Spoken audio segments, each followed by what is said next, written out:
Hi, Danita. Hi, How are you? good. And yourself? Good. And here comes Rochester.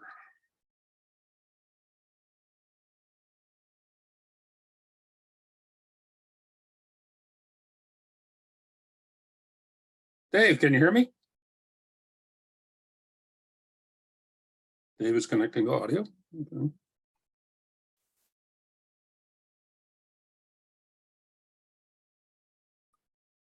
You there, David?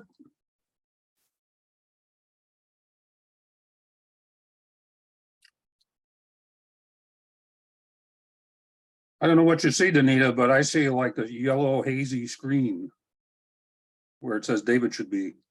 That's where I see, just like, Oh, I guess he tried again. yeah, Looks like somebody spread Vaseline over his camera. yeah. Looks like he had his finger over the camera, maybe. Oh, I hadn't thought about that. Maybe you're right. Is it raining out your way yet? Not yet. It's kind of, let's just say, misty on the way home. Yes. I was walking home I work at Con College. I was walking home and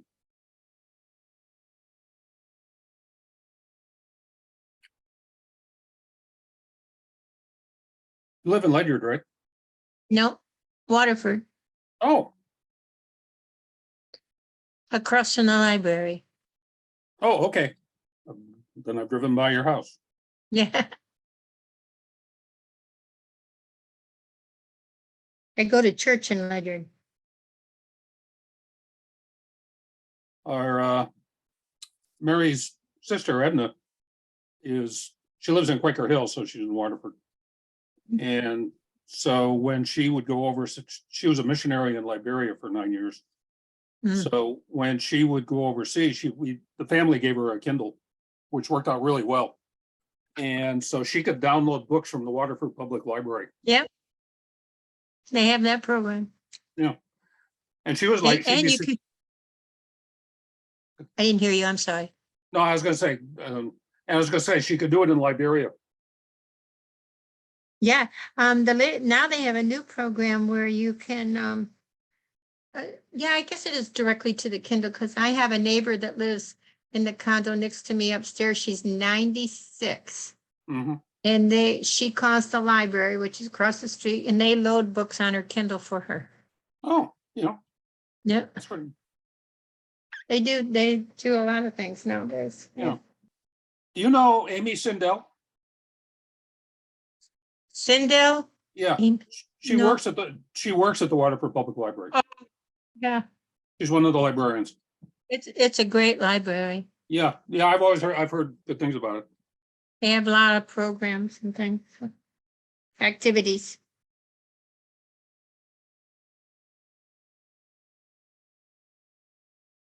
They ever do poetry readings there? I don't know about poetry, but they've had, maybe I have to look into that. They have do they? I don't know about that. You know who has poetry readings is the Can you hear me now? center. Yep, I can hear you now, and I also can see you. I was having problems with my microphone. Oh, well, I was going to say the camera looked like he had Vaseline over it.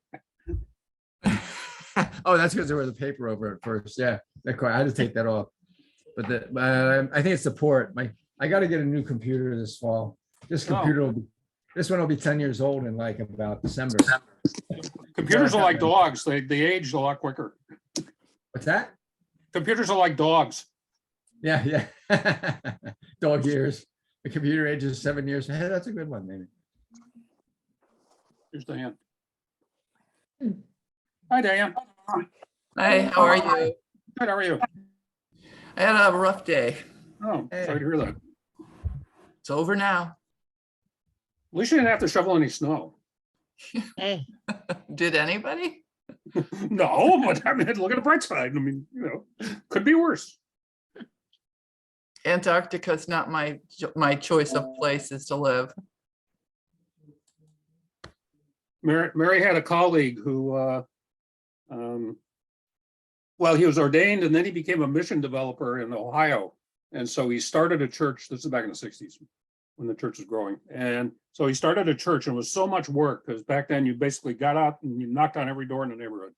And it was so much work. After he finished building, get the church done, he joined the Navy and went to Antarctica.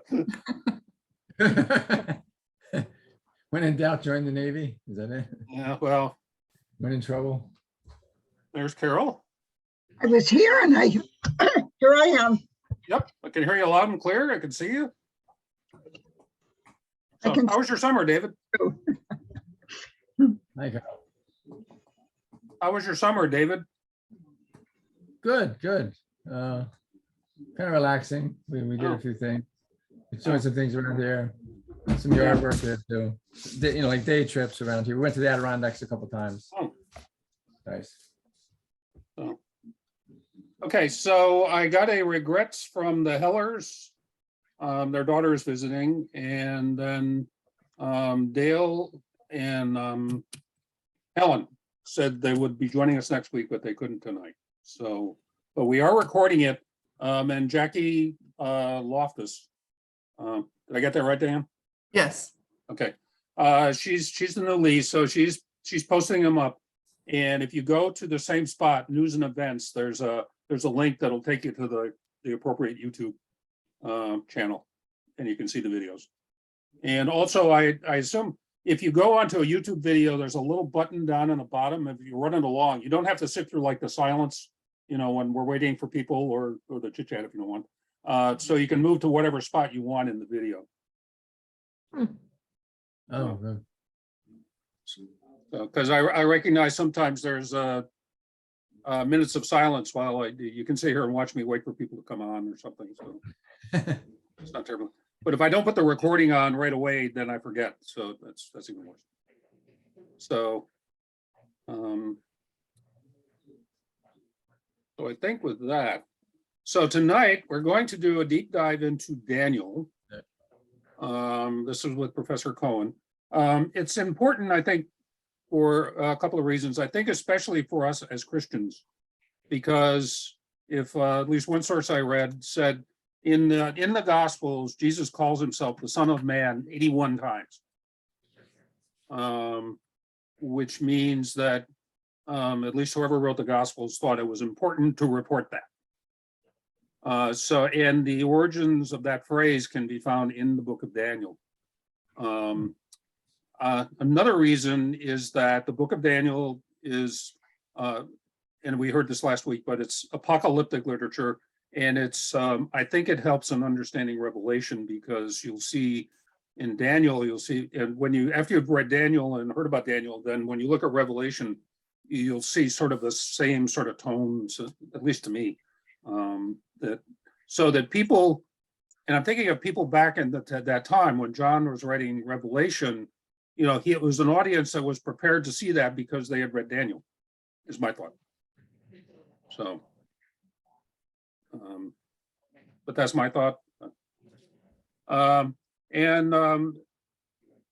see, as you may recall, sometimes I like to show some things that are, which I find that are interesting. So let me share the screen real quick here.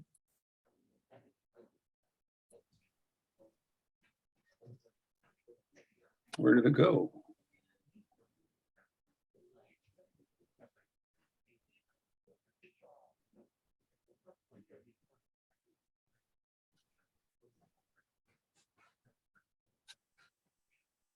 Oh, there we are, show on Windows. Well, that's disturbing.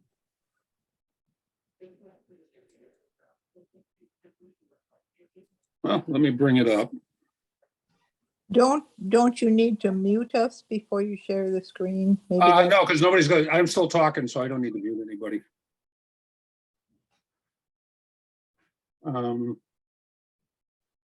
Let's see, where did it go?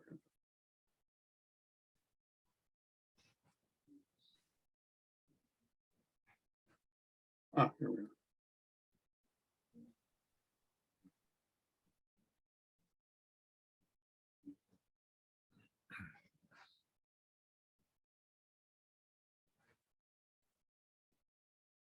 So this is a picture which, does everybody see the picture now?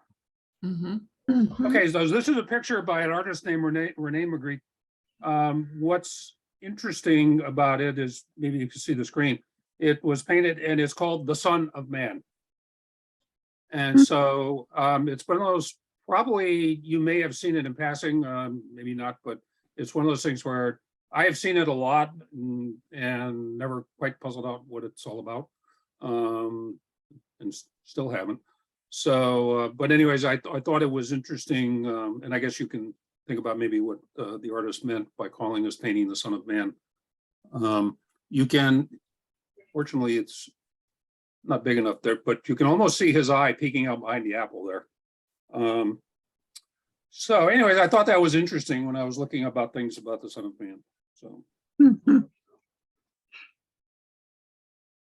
so let's go back to stop share.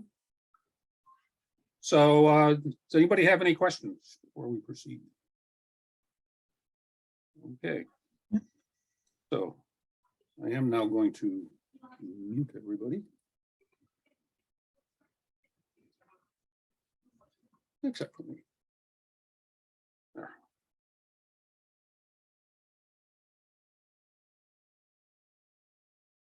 Okay, now we go to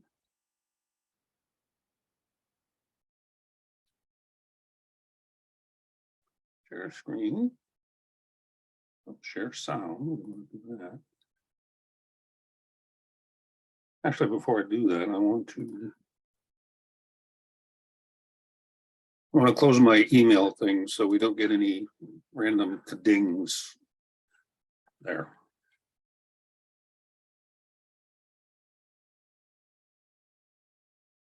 That'll make it pleasanter.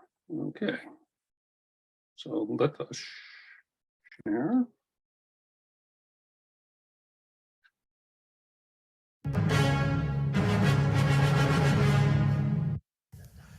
Okay, close to no cigar. I would say an A minus, right? You almost got it, but you're close. All right, yes? Belshazzar. Right, this is Daniel chapter 5. I know I didn't ask you to read Daniel chapter 5, but hey, you should be literate anyway. Daniel, okay, yes, Belshazzar. Yes? That's right. And on that Belshazzar is the last king of the Babylon, according to this story. So on that very night, Belshazzar is killed, and he is succeeded by Darius the Mede. Darius, king of Media. That's in Daniel chapter 5. You all heard the expression, the handwriting on the wall? Well, here it is. This is the handwriting on the wall. This is where that expression comes from, Daniel chapter 5, in which a mysterious hand emerges from heaven and writes a mysterious message that the king cannot decipher. The king calls Daniel to decipher it for him, and Daniel says, your deeds have been weighed and have been found wanting. The vessels that are prominently displayed in the painting, these are vessels that Belshazzar, king of Babylon, had taken out of the temple, out of the royal treasury. These were vessels that had been from the temple of Jerusalem. Right, so part of what he's doing is profaning the vessels, right, to show the triumph over the God of Israel. But of course, the God of Israel gets the last laugh because Belshazzar meets his untimely end. Anyway, this is a spectacular painting by Rembrandt, right? One of my favorites. So those who are Hebraists will know that Rembrandt didn't get the final letter right. Looks like a Zion rather than a Nun. It's either he copied it wrong from a copybook, or we're meant to understand that the divine hand hasn't quite finished shaping the letter yet. Maybe the divine hand will get it right before it's done. Anyway, everyone, today we're discussing the book of Daniel, which is the latest book in the Bible. The latest book from the point of view of chronology, right? As we'll discuss in just a moment, we modern scholars are convinced that the book of Daniel that we have in our Hebrew Bible could not have achieved its current form any time earlier than the 160s BCE, which by far and away makes Daniel the latest book in the Hebrew Bible. If this is true, and I am 100% convinced that it is true, right, then indeed Daniel's at the cusp between, it's in the Bible, but it's also post-biblical at the same time. It's part and parcel of Israelite culture and religion, where the Bible comes from, and yet it's also a document of Judaism. And depending upon how much time is left at the end, I'll talk about that as a specimen of Judaism. Daniel coming from the 160s means that there are other books out there that are older than Daniel, but are not in the Bible. Parts of the book of Enoch, one of those mysterious books floating around Jewish antiquity. Parts of the Dead Sea Scrolls, also known as the Qumran Scrolls, the cache of documents that were found in the Judean desert in the 1940s and have achieved fame and fortune. Right, some of those scrolls and texts are probably older also than Daniel, raising the perplexing question of how the biblical canon was formed and how certain books are in and other books are out, and how do we understand that process and who was doing it, etc. These are questions I can't deal with because basically I don't know the answer, nor does anybody else. But we see here that age is not the only criterion. Daniel is younger than these documents, but they are out, and Daniel is in. About half the book is in Aramaic. We've had this word before. What is Aramaic? A Semitic language. I'll take it. It's a Semitic language. It's the language of the Arameans. The Arameans live up north in Syria, at least they used to. So it's their language, and the Aramaic language, which is a cousin language to Hebrew, being a fellow Semitic language, the Aramean language for a time was all over the Near East. It spread wide north, south, east, and west throughout the Near East, and became a kind of lingua franca among the natives of the Near East. So Jews spoke Aramaic because lots of people spoke Aramaic during these centuries. And the interesting thing is about half the book of Daniel is written in Aramaic. If you're looking at the Bible in Hebrew letters, it looks exactly the same as Hebrew because the letters are the same, but the language is different. It would be akin to expecting Spanish and it's Italian. So it's related. It helps to know the one to learn the other, but it's different. Anyway, so that's Aramaic. The book clearly has two halves, Daniel 1 to 6, and then Daniel 7 to 12. Daniel 1 to 6 are what we call court tales, right? They're stories about Daniel at the court of kings, Daniel and his friends at the court of kings, beginning with the Babylonian court, then into the Persian period. These are court tales. The tales themselves may be the action might be the story, or sometimes in some of these chapters, the action is simply the setting for something else, notably Daniel chapter 2, where the setting is simply the setting in order to give you a long vision, and the vision is reported as a dream vision, which occupies the bulk of the chapter. Other chapters, the tale is the story, is the action, like Daniel chapter 1 and Daniel chapter 3, which I've asked you to look at for today. We'll come back to that very shortly. As usual, we modern scholars are convinced that the book of Daniel has a long and complicated history to it. So before these stories wound up in the book of Daniel, we assume that they had a prehistory floating around in different versions. We can look at Qumran, blah, blah, but you're not interested in this. Anyway, the usual modern Bible scholarly stuff, that there's a long, complicated history before the stories reach their current form in the book of Daniel. But that you knew even before I said it. Then the second half of the book are the visions, Daniel 7 to 12, where here there is no story, we simply have a vision. Daniel reports a vision, or a vision is reported to Daniel with an angelic intermediary or not angelic intermediary. There is, Daniel 7 to 12 are called the visions. The two halves are put together, and the book as a result has, it's a funny book, right? Each chapter, each story in the first half is an independent story. Then each vision in the second half is an independent vision. There are overlaps, as we'll see in a second, but literally speaking, they're separate units, Daniel 1 to 6, 7 to 12. Okay, my bullet point, tension between the real date and the fictive date. Let's make sure we understand this again. There is no book in the Hebrew Bible which says or declares about itself that it is later than the Persian period. Class, reminder, when's the Persian period? 537. All right, 537, close enough, I'll take it. 539 BC. Right, 537 is probably the declaration of Cyrus, right, allowing the Judeans to return from Babylon to Persia. So the rise of Persia is in the middle of the 6th century BCE. Remember your empires in order? We have the Assyrians, then we have the Babylonians, then we have the Persians, right? So the Persians come to and then the Greeks, but we haven't gotten there yet, right? So the Persians, rise of Persia is 6th century BC, middle of the 6th century BCE. conquer Babylon. Boo, we don't like Babylon. We're good Babylon bad guys. So the Persians take over from Babylon, allow the Judeans to return from Babylon, right? And the Persians are around until Alexander the Great, until the 330s BC, 320s, 330s BC, roughly 2 centuries. Okay? So, back where I was. There is no book in the Hebrew Bible which says out loud, or which confesses or declares that it comes from any time after the Persian period. We have various books that are set in the Persian period. We haven't really looked at them. Ezra and Nehemiah are set in the Persian period. Haggai, Zechariah, and Malachi are set in the Persian period. The genealogies of the book of Chronicles go down into the Persian period. The book of Esther is set in the Persian period. So no book declares itself to be anything later than the Persian period. That doesn't mean that they weren't written later, but they're set in the Persian period, or they are anonymous, leaving to you, the reader, to figure out when they're supposed to apply. We modern Bible scholars read the Bible, and we see lots of stuff in the Bible later than the Persian period, because that's what we modern Bible scholars do. Right? We are convinced that the books set in the Persian period were written later. We think Esther was written probably centuries after the events it purports to describe. We think that there are large tracts of the prophets that are anonymous, that get stuck on to the end of Zechariah. So the second half of Zechariah we think is later than the Persian period. Maybe the prophecies of Joel are later than the Persian period. Maybe the Song of Songs. Maybe Ecclesiastes. Maybe Job. Maybe some of the Psalms. The list goes on and on and on. But the key thing is they don't admit it.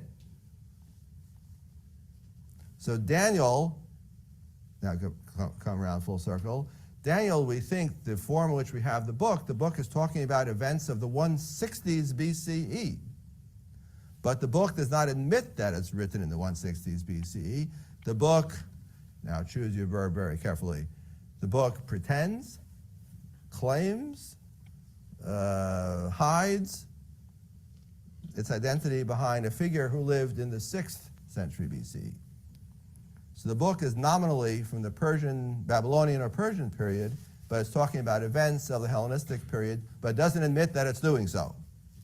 However, the well-informed reader, as we modern Bible scholars are, we can see through this disguise. Okay, got that? So the book is early and late. Understand the tension here.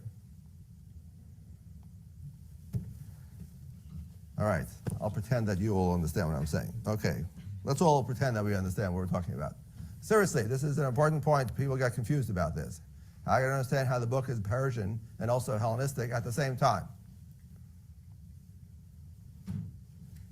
Okay, everybody got it? All right, you're all saying yes, so I'm going to believe you. Okay, so let's go straight ahead. So the first half of the story, the book of Daniel, are these court tales. Daniel and his friends find themselves at the court of a different kings, right? Then we have their adventures. That's the first half of the story, of the book. He's a courtier, just like Joseph. Remember Joseph at the court of Pharaoh was a courtier. He's a dream interpreter, just like Joseph. So apparently this is part of the wisdom tradition that a wise counselor at the court of a king should have among his other arrows in his quiver, should also be a dream interpreter. That's part and parcel of being an advisor to the king. What do we see in these court tales? We see a model diaspora Jew. A Jew living in a diaspora, but he knows how to behave. On the one hand, he's reached the top of the civil service. He's advisor to the king. He's an advisor to the king. He deciphers the king's dreams. He gives advice to the king. I would say that's pretty good. On the other hand, is he a loyal Jew, class? Does he remain faithful to his traditions, class? Yes, he does.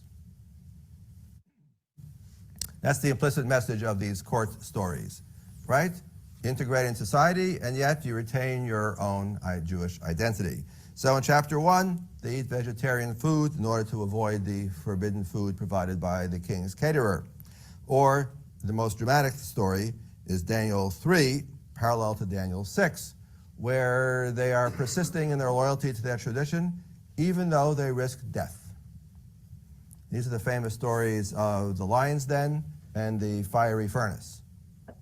Right? Throw me into the furnace, throw me into the fire, into the lion's den, but I refuse to violate our ancestral laws. They don't use that phrase, but that's what they're saying. That's Daniel 3 and Daniel 6. These are our earliest martyrdom stories that we have. I'll come back to that at the end if I have time. They're martyrdom stories, yes and no. Yes, because they are prepared to die rather than violate the law. I will not bow down to a statue. I will persist in praying to the God, heavenly God of Jerusalem. Whether there's an edict of the king against it or not, it doesn't matter. I will do so. And I will prepare to die if I have to. In that sense, it's a martyrdom story. These are earliest martyrdom stories that we have. On the other hand, it's not a martyrdom story because no one dies. He goes into the fiery furnace, but he comes out alive. He goes into the lion's den, comes out without a scratch. That's not usually what happens. So the story is a martyrdom story, but it's a martyrdom story with a happy ending. Usually martyrdom stories don't have happy endings, but these stories do. Not to worry, class. From the 160s BCE, we start to get some real martyrdom stories where the martyrs die. Right, but they're not in the book of Daniel. They're in the book we call 2nd Maccabees. But they're from the same period. Okay, two of the tales, chapter 2 and chapter 5. Chapter 2 is the one with Nebuchadnezzar's dream of that mysterious statue with gold, silver, bronze, and clay. That's chapter 2. And then chapter 5 is Belshazzar's feast. We saw Rembrandt's spectacular painting a moment ago. The theme of these two chapters is division. The story is not the main thing. The vision is the main thing, chapter 2 and chapter 5. Sorry, chapter 2 is division. But they both concern the rise and fall of empires. This is a motif we've already seen in the book of Jeremiah. Jeremiah is an important book for the book of Daniel, as we'll see in a moment. Remember Jeremiah 25. God is giving dominion to the Babylonians to rule over the Judeans. Babylon will triumph, Judea will fall, because that is the will of God. That's Jeremiah. Here we discover in the book of Daniel that the rise and fall of Babylon and rise and fall of Babylon is part and parcel of an even larger pattern of rise and fall of empires determined by God. This is what's known as the theory of the 4 empires, or the sequence of 4 empires, which will go on to be enormously influential in Jewish and Christian historiography, in which we understand the world's history as the sequence of 4 empires, usually understood to be Babylon, Media, Persia, and Greece. And after the 4th empire, that's the point of the 4th empire, of the theory of 4 empires, what happens after the 4th empire? Use your imagination, class. What happens after the 4th empire? End of the world. That's it. So the important point is, if you believe in a rise and fall of the 4 empires, then the most important thing of all is to identify which is the 4th. And typically, the 4th empire is whatever empire you're living in now.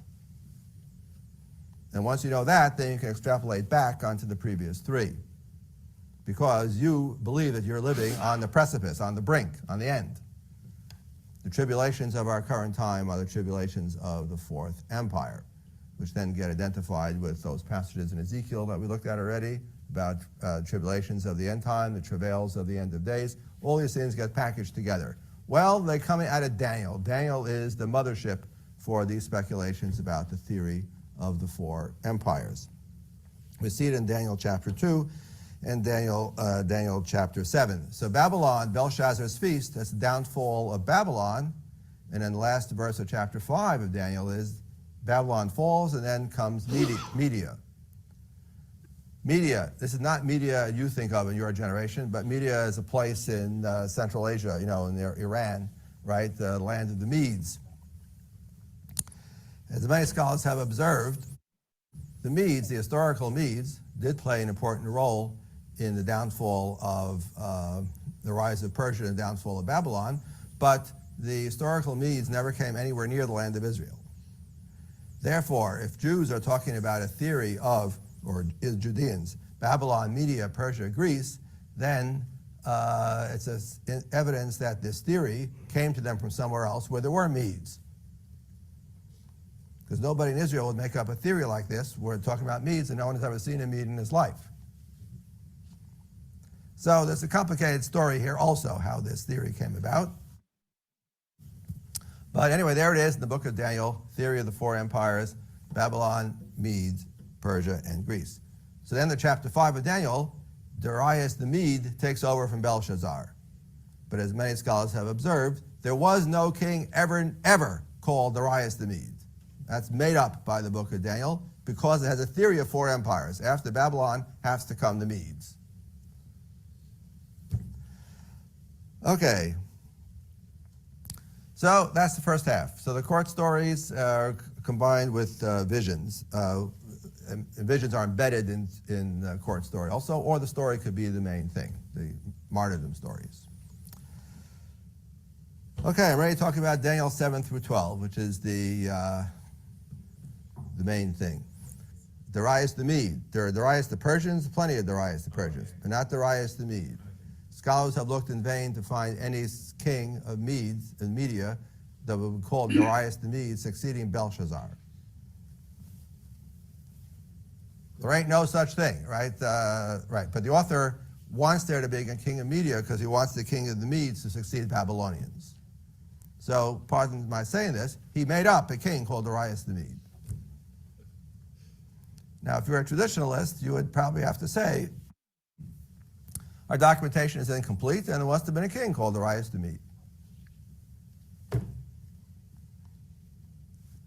Right? It's very hard to prove there was no such person as Darius the Mede. Our knowledge is incomplete. So that would be what a traditionalist would say. Right, if you're a modern Bible scholar, then you would say Darius the Mede is fiction. Now we're up to the vision, second half of the book, Daniel 7 through 12. These are the events, all of these chapters, some more, some less, are talking about or inspired by the events of the 160s BC. Let me talk about that for 30 seconds. Otherwise, I'll give you an hour-long lecture about the events of the 160s BCE, which I would love to do, but you don't want to hear. Okay, so what's happening in the 160s? So if you go back to your timeline, I'm not going to bring it up right now because it'll take, if I do, I'll never finish. So I just want to get brief. So 320s, 330s, 320s, Alexander the Great, right? So the Persian Empire comes to an end, is replaced by the Greek empires, or Hellenistic empires we call them, but we'll call them Greek empires, right? The Greek empires are different generals, different kings, in which Alexander's great empire is broken up into pieces. So the land of Judah, for a time, is under the Egyptian piece, the Egyptian empire, and then as the generals fight each other, so it sooner or later in the year 200, it finds itself attached to the Syrian piece, to the so-called the kings of the north, the Syrian piece. Something very dramatic. During this entire time, we hear about no rebellions. The Judeans are living under Greek kings, and everything seems fine as far as we know, until something very dramatic happens in the 170s and 160s. The events are very confusing. The story is told in a book in the Apocrypha called the First Maccabees, with a parallel in a book called Second Maccabees. If you're interested, those are the two main sources of those two books. And in the 170s and 160s, something very dramatic happens. We have a confrontation between the Judeans of Jerusalem and the monarchy, and the Greek kings of Syria, known as the Seleucids. And as a result of this confrontation, the king of Syria, or people acting in his name, profane the temple. They introduce into the Jerusalem temple some profane cult objects from some non-foreign worship. They prevent the Judeans from worshiping the Lord in the traditional manner. And they even go out into the countryside to compel Judeans out there to bow down to an idol and or to eat pork. In other words, to uproot Judean religion. This, as you might have expected, elicits a negative reaction from some circles among the Judeans, who go off and wage a guerrilla war against the Greek kings of Syria and his troops. And miraculously enough, they are successful. They take on the Seleucid Empire and they win. So we have a war lasting approximately 3 years, in the end of which the Judeans, or at least some party within the Judeans, reclaim the temple, re-purify the temple, throw out all those obscene cult objects introduced by the Greek kings, and restore traditional temple worship, or at least so they claim. These good guys are known as Hasmoneans or Maccabees, and the festival that we have to this very day celebrating these dramatic events is the festival of Hanukkah, which is why little Jewish boys and girls get gold foil wrapped chocolate candies and presents, right? That's a long story there, right? To celebrate the great victory of the Hasmoneans over the Greek kings of Syria. The visions of Daniel, especially the last set, Daniel 10, 11, and 12, these refer obliquely, cryptically, to be sure, but nonetheless, if you take out your history book and see what's going on in the 160s in Jerusalem, and you read the visions of Daniel, you will see without any doubt whatsoever that Daniel is referring to these events. That's how we know that the visions of the book of Daniel, especially the last chapter, where it's clearest of all and it's most specific, we could say that the book did not achieve its current form until sometime in the 160s. I'm not finished yet on that, but let's just stop there for the moment. Okay? That's all you need to know, ladies and gentlemen. If you look at the notes in the JSB, they'll help, or any annotated Bible, they'll help you work your way through these events, these dramatic events. So, first of these visions is Daniel chapter 7, which is perhaps the dooziest of them all. That's a technical term of biblical criticism. The most mind-numbing, the most extraordinary. It would be Daniel chapter 7. Here we have vision of 4 beasts. 4 beasts, remember 4 beasts, 4 empires. The 4th beast, the 4th empire is the last and the worst. That's the Greek Empire, which is persecuting the Judeans. That's again, very, very clear. Oh, by the way, this is not my brilliant discovery that Daniel talks about the events of the Hasmonean period. This was already known in the 3rd century CE by a pagan intellectual named Porphyry, who saw through the book of Daniel.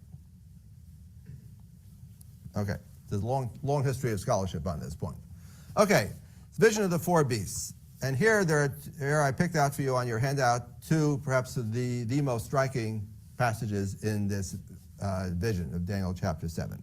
As I looked on, this is Daniel talking in the first person singular, describing his vision, thrones, plural, thrones were set in place, and the Ancient of Days took his seat.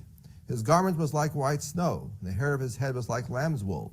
His throne was tongues of flame, its wheels were blazing fire. A river of fire streamed forth before him. This sounds just like, Mark, what does it sound like? Ezekiel 1. Very good. Yes. A river of fire streamed forth before him. Thousands upon thousands served him. Right? God the King sits on the throne and is surrounded by myriad angels, we would call them. Thousands upon thousands served him. Myriads upon myriads attended him. The court sat and the books were opened. So it's pretty clear the Ancient of Days is God. Right? Here we have one version of the Santa Claus image of God, kind of the old man with a big white beard. Well, the red suit is missing, but the other parts are here. So this is part of this conception. And you can compare it to Ezekiel 1, Isaiah 6, and other passages. I looked on, then blah, blah, blah. Okay. Then because the arrogant words that the horn spoke, the beast was killed as I looked on. That's the 4th beast, but there are offspring of that 4th beast. Look at Daniel 7. Body was destroyed, consigned to the flames, blah, blah, blah, blah. Verse 13. As I looked on in the night vision, one like a human being, literal translation, one like a son of man, came with the clouds of heaven. He reached the Ancient of Days and was presented to him. Dominion, glory, and kingship were given to him. All peoples and nations, every language must serve him. His dominion is an everlasting dominion that shall not pass away, and his kingship one that shall not be destroyed. Every single reader of this vision from the day that it was written have been puzzled on what? what is this? There are thrones, plural, that are set. So clearly God, the Ancient of Days, sits in one throne. And then we have this mysterious figure who is not said to sit in the second throne, but how else do you make sense out of having thrones? Clearly, this is going to sit on the throne next to the Ancient of Days, and this is someone like a human being. This is why they translate in the JPS. Perhaps better translation, a figure who has humanoid shape. Is anthropomorphic. He has human form and shape is probably what it means, one like a son of man. He reached the Ancient of Days, was presented to him, and dominion, glory, and kingship are given to him. All peoples and nations, every language must serve him. Well, if you are a pious Christian, you know absolutely without any certainty, any doubt whatsoever what this passage is talking about.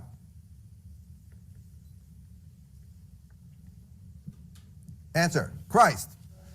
Okay, now if you're not a pious Christian, or if you are a historically minded type person, and you say, well, this is Daniel writing in the 160s BCE, unlikely he's going to talk about events 2 centuries ahead of time. So what is Daniel talking about? Or if you are a Jew, when you know in your whatever is going on here, the Christian interpretation cannot be correct because I'm a Jew, so I know it can't be correct. The only issue now, what does it mean? Right, then we have a problem. Which is to say, where it's a very, very cryptic passage. And indeed, even Jews concede, at least some Jews conceded, that perhaps this was meant to be a messianic figure. Not Jesus, of course, but some other messianic figure, right? Or some messianic figure of some indefinite time. If you look at the notes in the JSB, there's a very nice balanced discussion of this point. We seem to have here a belief that there is some other being, right, who runs the world along with God. And this either is or is not a Messiah, or is or is not the human, or is not an anthropomorphic being. But this is, well, I'll stop there. An intriguing passage. I don't know what is going on there any more than anybody else does. I'm simply bringing to your attention that this is an important passage in the history of Christianity, and an important passage in Christian, Jewish and Christian reflection about God and the oneness of God. This sounds like one of those ideal Davidic visions from the book of Isaiah, right? About dominion will be on his shoulder. You know, we all know that from Handel's Messiah, right? This is part of the Davidic. Well, again, if you're a Christian, all these things get wrapped up together, right? It's the house of David, royal figure. It's Jesus, it's Christ, right? All wrapped up together. Again, read historically. I understand what's where Christians take it, and that's where it's going for Christians. That's fine. I have no objection. I'm simply commenting that if you don't read it that way, then how do we read it? We're a little puzzled. We're not quite sure what the content of this mysterious vision is or what the point of it is. Because the next verse goes on to something else. We don't hear about this mysterious one like a son of man anymore in the rest of the vision. It's just gone. Yeah, that's just that presumably is an angel, right? That's a protective angel, right? So the 3 young men are in the furnace, but then God sends the angel, and when Nebuchadnezzar looks into the looking glass, it says, there are 4 in there, not 3. I could have sworn I put 3 in the furnace, right? And it turns out that we know that the 4th is a protective one. That presumably is, quote, just an angel, quote unquote. Whereas this is something more than just an angel, right? He gets a throne next to God. Right? And he has dominion, glory, and kingship. So what does that mean? So it seems to be some kind of chief angel. Or again, the way I understand it would be, God is the king sitting in his throne, but God doesn't run the world. He's God. You know, you delegate. You know, the CEO doesn't do all the work himself. The CEO has, chief operating officer. So that's what this is. Okay? Yeah, if it sounds puzzling, it is puzzling, right? We don't know what Daniel is talking about. This vision has intrigued Jews and Christians, I said, ever since it was first set to paper. Jews and Christians for a long time argued whether this, in fact, is a reference to Christ or not. Christians were sure that it is, and Jews were sure that it isn't. But what it does mean, no, Jews aren't sure any more than anybody else is. Absolutely. Well, here again, you and I might say, perhaps what Daniel needs more than anything else is a shrink. Right. That's something that you and I might say. However, or not, as we wish. There's another way of saying is that this is very puzzling. However, if you are an ancient Jew or an ancient Christian, you of course have no doubt about the veracity of the vision. Right? You will not say it's Daniel was eating or drinking or smoking something and as a result saw these phantasmagorical visions. You won't say that. You'll say these are visions vouchsafed to Daniel and by some heavenly intermediary, as in fact as often are said to be in these chapters, and this is a glimpse into the heavens. The only thing now is to figure out how to explain it. But that it's true, Jews and Christians had no doubt about that. They shared that point. I refer you back to my discussion about prophecy and how we understand prophets. Okay, let's move along. So Daniel 8 vision, another vision, right. So Daniel chapter 9, this is where we see Jeremiah is important. Daniel chapter 9 begins with a meditation on the 70 years of Jeremiah. You recall Jeremiah had said the Babylonian Empire and or the Israelite exile will endure for 70 years. So Daniel chapter 9 is a vision all about what does 70 years mean by Daniel. You might say in reply, I know what it means. It means 70 years. To which I would say, boy, you are a simpleton. Of course it doesn't mean that. It must mean something else. The only question is how to interpret it. Right. So, in other words, reflecting on the process of exile and return, exile and restoration. That's Jeremiah. And that's what Daniel is contemplating. Here we see the temple has been profaned. The temple has been overtaken by foreign troops. Traditional worship has been put to an end. That's the destruction. Now we want restoration. So if we can figure out Jeremiah's prophecy, that will be a clue to us, ourselves, about what's going to happen to us. Okay? Pay attention. Remember this point. We'll come back to this, if not the end of today, then next week or 2 weeks, when we talk about how the Bible now becomes, the prophecy is no longer a living prophecy. Prophecy is now text. You hear the word of God by interpreting the text. And then Daniel is doing that. He's contemplating those passages in Jeremiah, looking for a meaning that will apply to his time. Okay, that's Daniel 9. Then we have Daniel 10 through 12.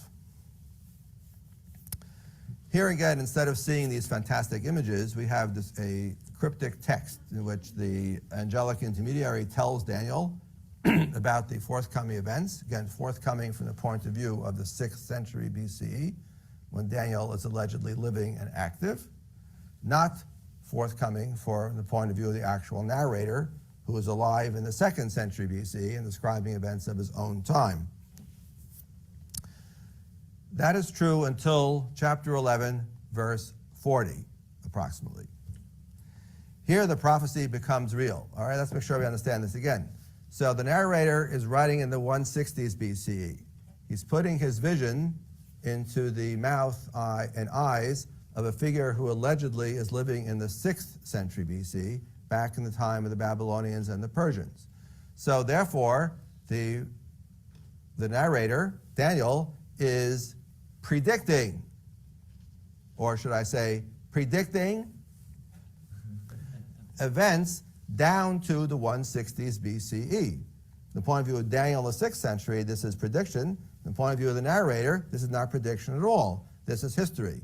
Until somewhere around verse 40 of chapter 11, when all of a sudden this becomes prediction for the narrator also. In other words, the narrator doesn't know how the crisis of the 160s is going to end. He doesn't know yet that the Hasmoneans are going to start fighting the Seleucid kings and be victorious and reclaim the temple. He doesn't know that because it hasn't happened yet.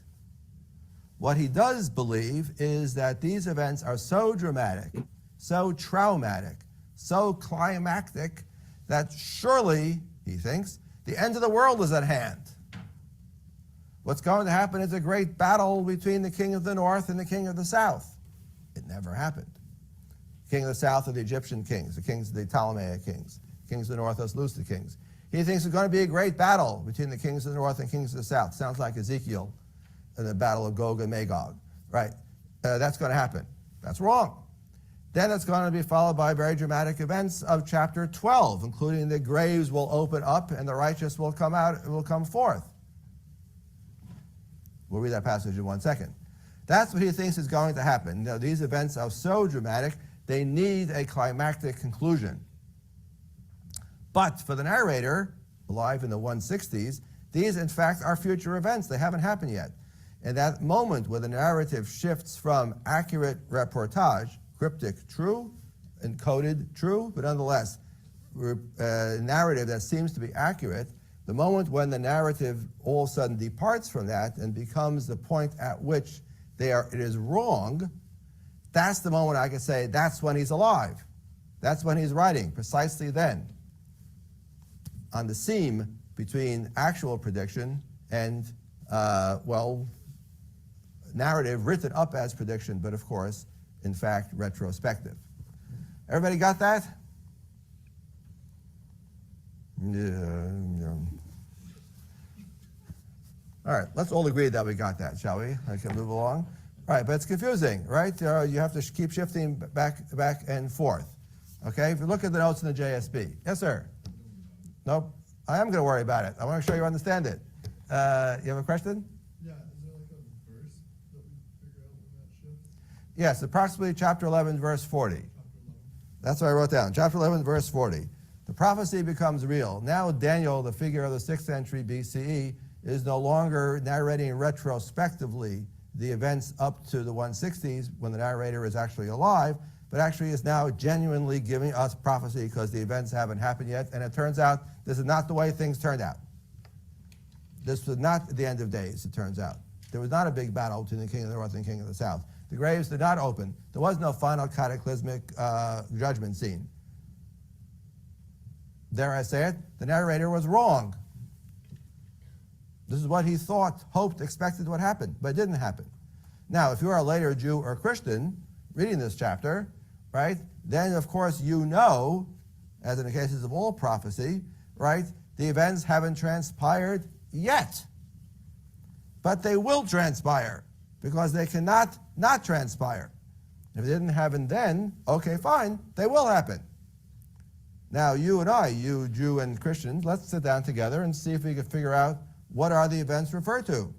Aha!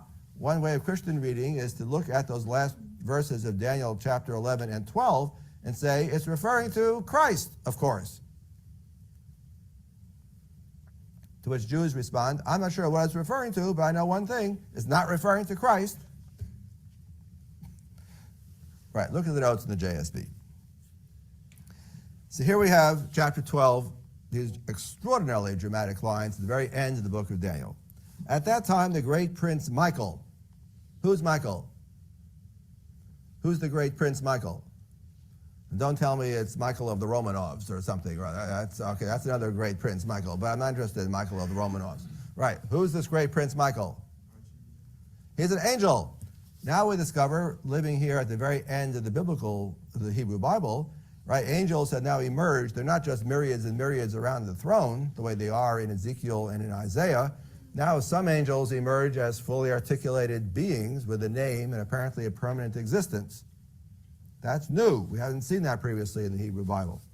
At that time, the great prince Michael, who stands beside the sons of your people, he's the protective angel of the people of Israel. Daniel seems to think that each nation out there has a protective angel. That's how God runs the world, like a bureaucracy, right? So there's an angel in charge of each nation out there. And Michael is in charge of the Israelites-Jews. It will be a time of trouble, like which has never been seen since the nation came into being. At that time, people will be rescued. All are found inscribed in the book. I'm not sure what this book thing is, but again, it's a bureaucratic understanding of how God runs the world. Kings keep track of records, ledgers, rosters of names. So that's how God runs the world. You and I would say God has a hard drive. Many of those that sleep in the dust of the earth will awake. What does that mean, class? Many of those that sleep in the dust of the earth will awake. The dead will arise. Resurrection time. This is what he thinks is going to be the end of this dramatic moments in the 160s BC. Many, not all will be resurrected, many of those that sleep in the dust of the earth will awake, some to eternal life, others to reproaches and everlasting abhorrence. So apparently he seems to think that the middle group will just stay asleep because there's nothing much to do with them. The righteous, on the one hand, will be resurrected to life eternal, and the wicked will be resurrected so God can finally punish them as they deserve, presumably because in this world they didn't get what they deserve, but here in the end time they will. Eternal damnation, eternal reward, eternal damnation. That's those who are resurrected. Apparently the middle group just keeps sleeping. And the knowledgeable will be radiant like the bright expanse of sky, and those who need the many to righteousness will be like stars forever and ever. This is what's called astral immortality. This is in fact you see in many ancient philosophers who are trying to understand the stars as indeed the souls, the souls of the righteous, or the souls of the virtuous. So here the righteous will be resurrected to life eternal, and then some combination, I'm not sure how to figure this out. Some of them, all of them will also be stars in the sky, or that's an alternative, I'm not quite sure. Anyway, and then the next few verses after that are even more cryptic about chronology, about a time, times and a half, and okay, this is where Jews and Christians debate endlessly what this all means. Anyway, Daniel 12 verse 3 is inscribed in Latin above the stage in standard stater. I'm just bringing that to your attention. So here we have, with Daniel, now my time is up. Here, in Daniel, we have the end of the Hebrew Bible, and in many ways, this is a portal into what's going to come afterwards, which is the history of Judaism. I've been very careful throughout this course never to refer to the characters in the Hebrew Bible as Jews, or to refer to their religion, social, cultural system as Judaism. I've always said Judeans or Israelites, etc. But by the time we get to Daniel, I would say we're getting pretty close to something that I can recognize as Judaism. And we might want to call the book, or the people who wrote the book, as Jews, or the people alive at this time as Jews. I'll talk about that more next time when I talk about the Hebrew Bible and Judaism. But this is the book of Daniel, an extraordinarily important book, especially in the history of Christianity, history of apocalyptic thinking, for notions of Revelation, the first clear reference to resurrection in the Hebrew Bible. All that's in the book of Daniel. Thank you, everybody. Enjoy your Thanksgiving break, and I'll see you a week from Monday. Okay. I'll stop the share.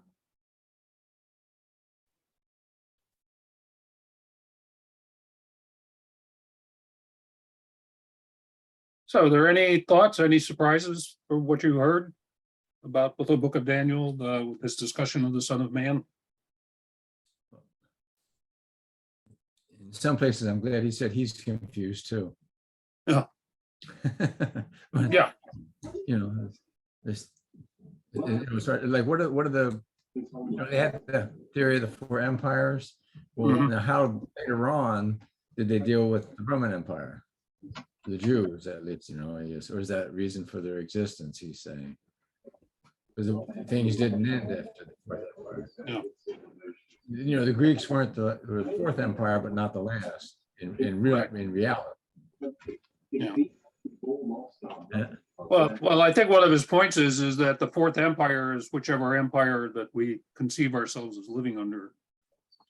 Because I think that's what you see in Revelation, where I think whoever wrote Revelation probably saw the Roman Empire as the Fourth Empire. He doesn't say that, but I think that may have been in his mind.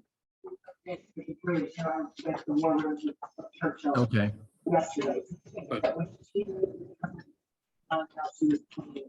I see something that was new to me is seeing reference to the Maccabees in the book of Daniel. Mm-hmm. That was sort of current events, was it? Yeah. The Maccabees story was probably contemporary with the writing of the book of now. At least that's the scholarly view, that probably the events of that you see in the book of Maccabees, the Maccabean revolt, is probably the background for the writers of the Book of Maccabees or the Book of Daniel, even though they're writing about something that purportedly happened way Okay. before. Okay. So, and that's where we get the Hanukkah story. Okay. Okay. So we should read Maccabees then, which is in the Catholic Bible. Yes. Yeah. Different traditions regard different books as canonical. So the Catholic tradition, if you go to Catholic Bible, you would find some of what we in the Protestant tradition put in the Apocrypha. Not everything, but some of it. Okay, right, with the Bible. Yeah, I forgot about that. I get that right, Carol? Yes. I depend on you for all things Catholic. The older I get, the less I remember, even about the Catholic tradition. But yes, yeah, definitely. What did you learn? I guess what in the Catholic tradition did you learn about the Maccabean story? Just out of curiosity. Okay, I would say this was something that came up in probably graduate school. Yeah. I can't remember anything in grade school. We studied the Old Testament in grade 6.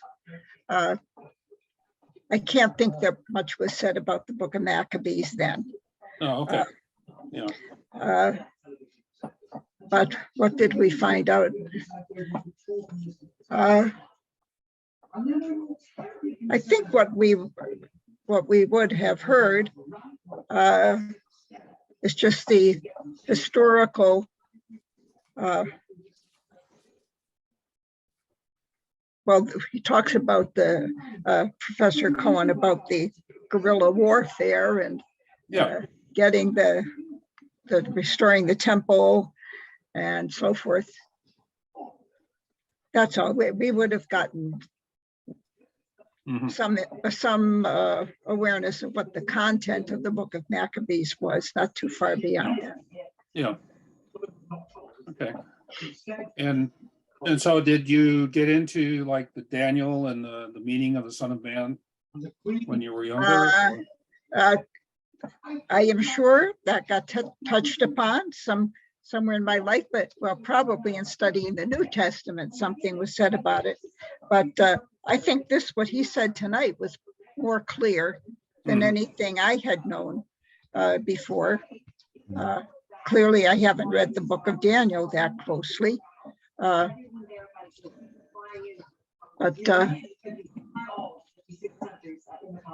yeah, having somebody who is helping God rule the world. I think the question is, when Jesus used that title all the time, what was he talking about? He must have been talking about this prediction in the Book of Daniel. That's what I think. I'm not sure, but I think that, when he used the title now, what he was talking about and what people heard, I think what people heard, I think if you were a second century Jew or first century Jew listening to somebody saying, oh, I'm the Son of Man, that's the only reference you'd have as far as what's that mean? And they would go back to the Book of Daniel. Yeah. So I think it's interesting that it's all throughout the Gospels, but Paul never mentions it. He never talks to that title. No. Which is kind of, and you have to remember, Paul was actually, his letters were written before the Gospels. So, Yeah. so evidently, whatever, Paul didn't think it was. I'd like to think he heard what Jesus said. So evidently, whatever he thought, that wasn't something he thought was important, whereas the Gospel writers thought it was. Well, the Gentiles wouldn't understand it either in that context, would they? The Gentiles. Right. They wouldn't understand that title. Yeah, that's true. I hadn't thought about that. You're right. It would mean nothing to them. Yeah. It would to the Jews. Yeah. Good point. Because it is mentioned in nobody knows who wrote the letter of the Hebrews, but it is mentioned there.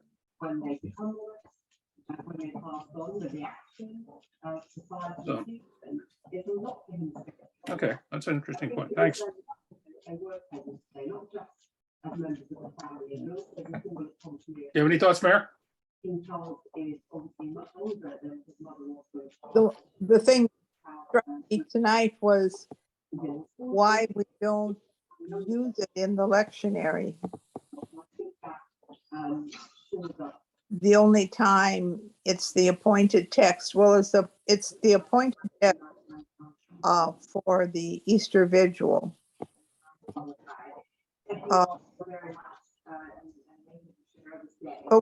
You know, it seems like it's so important. Why do we ever read it on Sunday? Good point. Yeah. That's what struck me tonight. Yeah. So, Danita, when we talk about appointed text, do you know what we mean? Because I don't know if that's from where you go. No, Oh, okay. So in the Lutheran, Catholic, Episcopal traditions, there's something called the Revised Common Lectionary. And so there are appointed texts. It's a 3-year cycle. And basically the texts are, you get Mark, it's 3 years, I can't remember which now, it was Matthew, Mark, and Luke, and then you get John sprinkled in. And so those texts, along with appointed texts from the Old Testament and the epistles, are read every Sunday. And so if you go every Sunday, over 3 years, you will hear a certain percentage of the Old Testament, the New Testament, and the Psalms. So other traditions, and it's kind of up to the pastor. Other traditions will just kind of what the pastor wants to talk about on Sunday. So, and what Mary was saying is that the book of Daniel is actually only appointed once a year. And that's if you do the Easter Vigil, which is not a common service for a lot of churches. So, does that help? yes. So, have you heard Why the would they, book why do they only use Daniel once a year? That was my point. I don't know.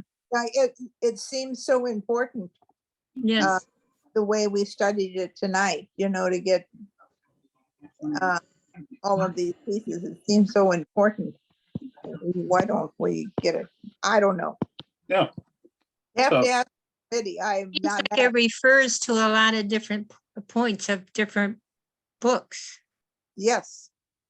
Yeah. Yeah. And then Yeah. you would have to have that so that you would know of the others. Right. Yeah.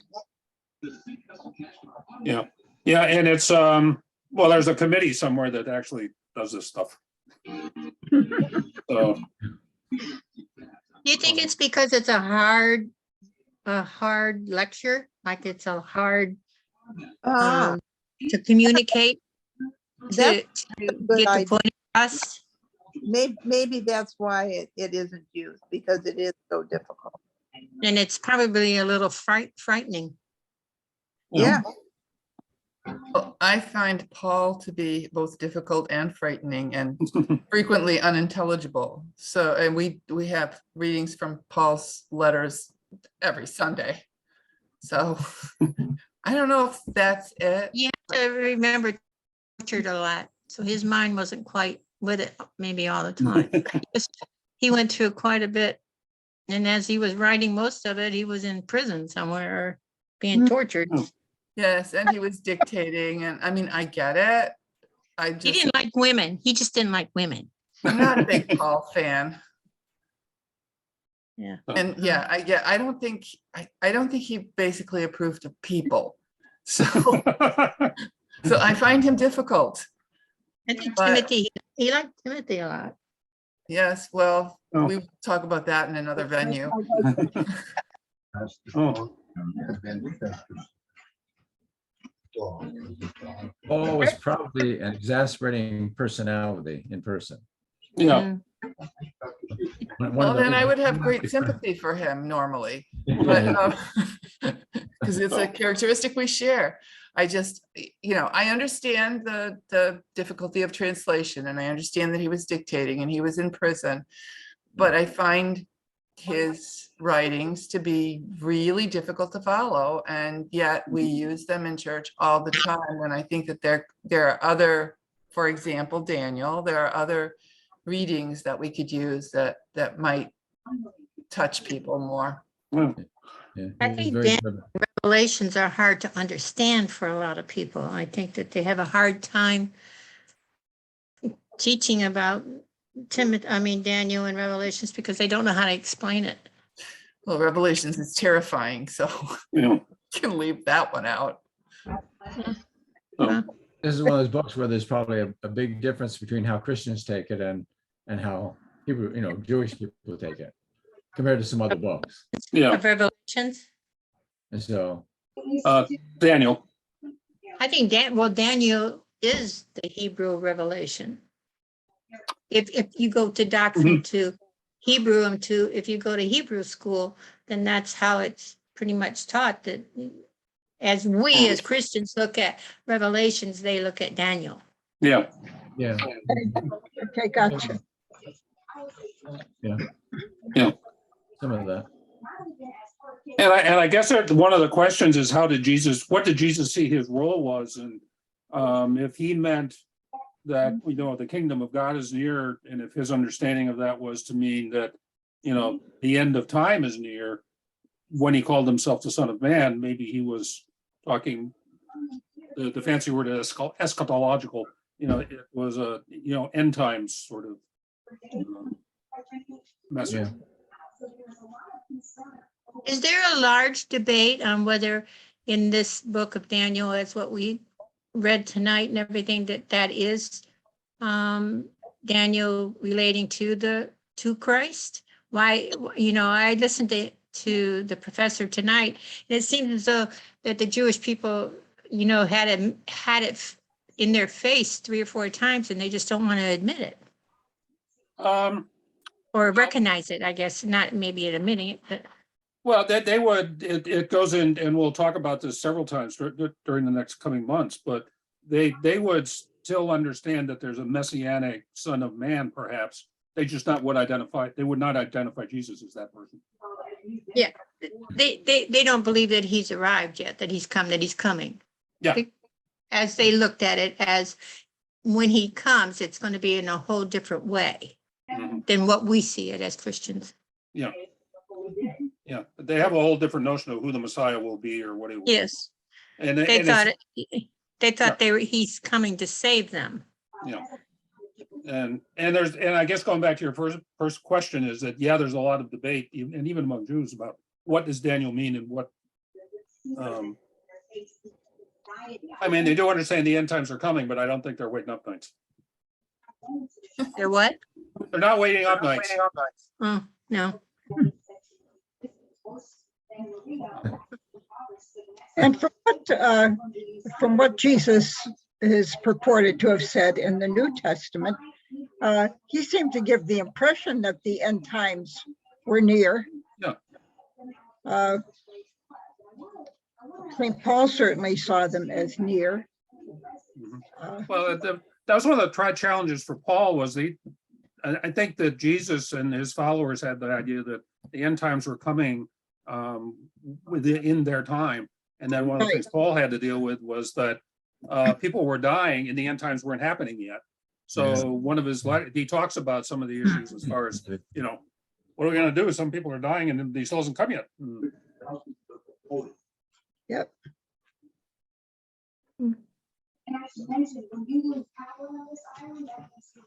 Well, that's all about time, and Mhm. I have to leave now. Oh, okay. Time for me to go. Okay. All right. Well, we'll say good night and we'll see Very you all next week. practical to do. Okay, yes. Good night. Thank you. I Good night.